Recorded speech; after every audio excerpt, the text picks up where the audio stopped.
Hello guys, അപ്പം നമ്മ പൂ പൊട്ടിക്കാൻ വന്നേട്ടാ. പൊട്ടിക്കാൻ ഇപ്പൊ കുറച്ച് പൂവായിട്ടുള്ളൂ, കുറച്ചും കൂടെ പൂ നമുക്ക് ആവശ്യമുണ്ട്. കാരണം നമുക്ക് പൂ പൊട്ടിക്കണം. റോഡിന്റെ സൈഡിലുള്ളൊക്കെ പൂ പൊട്ടിക്ക്. പൂവിന്റെ പേരൊന്നും അറിയൂലട്ടാ. കാണാൻ ഭംഗിയുണ്ട്, അതാണ് ഞങ്ങൾ എടുത്തു, അത്രേ ഉള്ളൂ. കാണാൻ ഭംഗിയുള്ളതുകൊണ്ട് കുറച്ച് എടുത്തിട്ടുണ്ട്. കുറച്ച് പൂവൊക്കെ ഉണ്ട്. കോളാമ്പി, ചെമ്പരത്തി.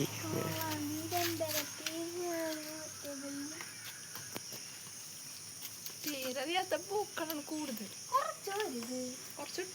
കുറച്ച് പൂ കൂടുതൽ ഇട്ടോ ഗൈസ്. അവരവിടെ പൊട്ടിക്കണേണ്ടട്ടാ. നമുക്കപ്പോഴത്തേനും ഇവിടെ ഒരു എല്ലാം ഉണ്ട്, അത് പോയെടുത്തിട്ട് വരാം.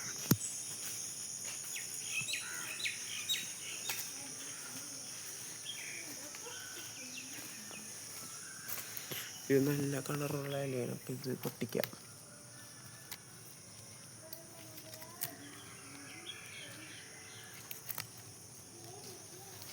ഒരു ബീട്രൂട്ട് കളറല്ല ഗൈസ്. അപ്പം സൈക്കിൾ ഞാൻട്ടാ വന്നത്. ഇമ്മയും കുട്ടികളും ഒരു സൈക്കിൾ എടുത്ത്, ഞാനൊരു സൈക്കിൾ എടുത്ത്. ഗൈസ്, ശംഖുപുഷ്പം പൊട്ടിച്ചേട്ടാ. പക്ഷേ ഒരു പ്രധാനപ്പെട്ട പൂ പൊട്ടിക്കാൻ മറന്ന്. തുമ്പ പൊട്ടിച്ച് ഇമ്മി. ഇതാണ് തുമ്പ. കടോടെ പൊട്ടിക്ക്. ഇങ്ങനെയല്ലേ, ഇതല്ലേ തുമ്പ. പിടിച്ച് പുല്ലും പിടിച്ച് തുമ്പാന്നറിയും. ഇതാണെന്നാണ് എന്റെ മനസ്സ് പറയുന്നത്. വല്ല പൂ പൊട്ടിച്ചിട്ടുണ്ടെങ്കിൽ നിങ്ങൾ ചീത്ത പറയും. മതി 2 ദിവസം കൊള്ളണ്ടല്ലോ. തുമ്പേട്ട പ്രധാനപ്പെട്ട പൂവ്. മാവേലിക്ക് ഏറ്റവും ഇഷ്ടമുള്ള പൂവാണ് തുമ്പ. ഗൈസ്, അങ്ങനെ പൂവൊക്കെ പൊട്ടിച്ചഴിഞ്ഞ് ഇനി വീട്ടിൽ പോയാണ്. ഇനി വീട്ടിൽ പോയിട്ട് ഇടണം.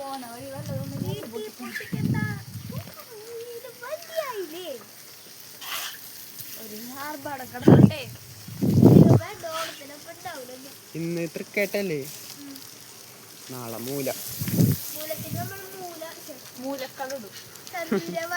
മൂലക്കളവ്. നാളെ തോന്നുന്നു ചതുരത്തിന്റെ ആള്. ഇനി വീട്ടിലെത്തിയിട്ടാണ് കൊറേ പൂ കിട്ടിയേട്ടാ. കോളാമ്പി,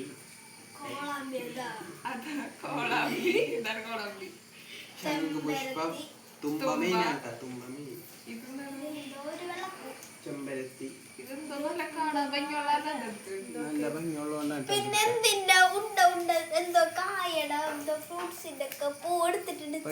നമുക്ക് പൂവിടാൻ പോവാം.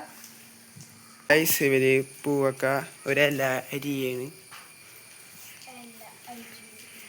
എന്നിട്ട് നമ്മുടെ കാളത്തിരി ഉണങ്ങി കുറച്ച് നേരത്തെ ഇട്ടേണ്.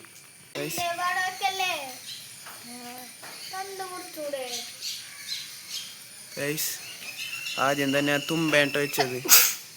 ഇനി അടുത്തത് വെച്ചോ.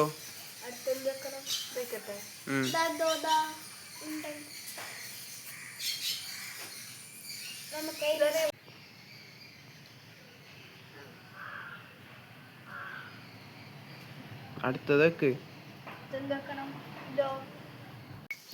ഗൈസ്, അങ്ങനെ പകുതിയായിട്ടാ. കുറച്ച് ഇട്ട് തുടങ്ങിയുണ്ട്. ചെമ്പരത്തിയാണ് ഇപ്പം ഇടണത്. അല്ലെങ്കിൽ ഈ വെള്ളപ്പൂ എവിടെ വെക്കും?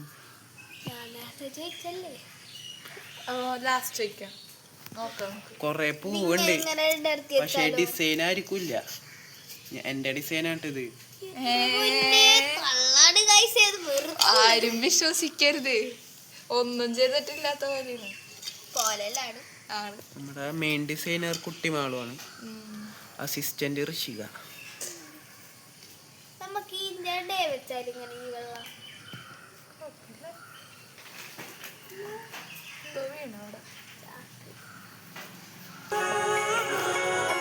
പൂക്കൾ ഇട്ട് കഴിഞ്ഞിട്ടാ. വീഡിയോ ഇഷ്ടപ്പെടുകയാണെങ്കിൽ ലൈക്ക്